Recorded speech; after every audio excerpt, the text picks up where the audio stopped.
السلام عليكم. من بعد ما درت الفيديو الاخير حول وثائق جواز السفر في المغرب، بزاف ديال الناس خلوا لي تعليقات كيسولوني شنو هما الوثائق اللي غيخصونا باش نجدوا جواز السفر بالنسبه للناس اللي سالت لي مده الصلاحيه اللي هي 5 سنين. داكشي علاش لبيت نداء ودرت لكم هذا الفيديو باش نشرح لكم اهم الاجراءات والخطوات اللي تقوموا بها. اول حاجه خاصكم باقي محتفظ بجواز السفر القديم، ولا تسرق منك ولا ضاع منك خاص تجيب شهاده تصريح بالضياع او السرقه كتاخذها من عند مصالح الامن الوطني ولا من عند دارك الملكي على حسب المحل ديال السكنه ديالك. وثاني وثيقه تجيب تصاور على حسب المعايير اللي طالبين هما في جواز السفر وتكون مازال جداد ماشي قدام. وثالث وثيقه تكون عندك نسخه من البطاقه التعريف الوطنيه ساريه المفعول. من بعد كتدخل الموقع ديال passport.ma كيوجهك مباشره للموقع ديال الضرائب، كتخلص التنبر اللي الثمن ديالو 500 درهم.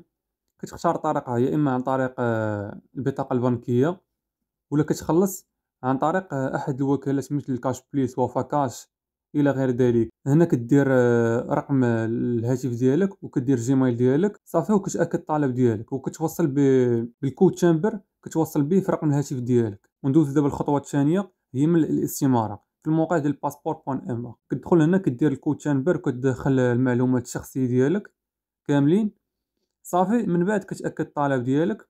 فاش كتسالي كتاخذ الملء الاستماره اللي درتي، ثاني حاجه نسخه من البطاقه الوطنيه، وثالث حاجه تجيب معك جواز السفر ديالك القديم ولا تصريح باش في حاله الضياع ديالو ولا السرقه.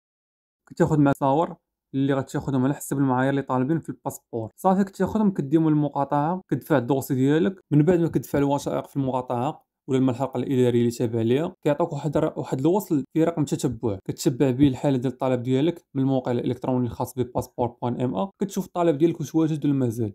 الا كان واجد راك تمشي تاخديه، الا كان ما واجدش كتسنى المده ديال الانجاز ديالو كتكون ما غالبا 15 يوم صافي كيوجد الطلب ديالك. وحتى هنا الفيديو غادي يكون ساهل، ما تنساوش لايك سبسكرايب وتبارطاجيو الفيديو مع شي واحد محتاج هاد المعلومه.